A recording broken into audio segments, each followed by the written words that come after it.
ভাই, তোমরা বলতে পারো এটা কি হচ্ছে? প্রথমে আমাদের বিরাটদা রোহিতদা রিটায়ারমেন্ট নিয়ে নিল। এ কথা শুনে হয়তো আজও অনেক লোকপ্রেমী মানুষদের রাতে ঘুম হয় না। আবার হয়তো অনেকে এই দুটো মানুষকে দেখতে পাবে না বলে নিজেদেরকে ক্রিকেট দুনিয়া থেকেই সরিয়ে নিয়ে যাওয়ার চেষ্টা করছে।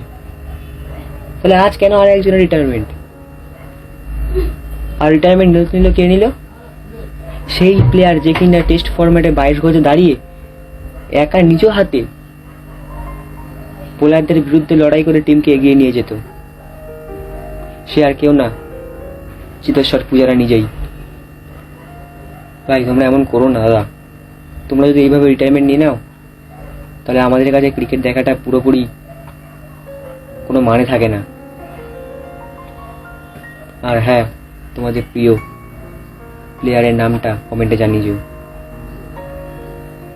এরকম ইনফরমেশন ভিডিও পেতে আমাকে সাবস্ক্রাইব করে রাখো। দেখা হচ্ছে পরের ভিডিওতে।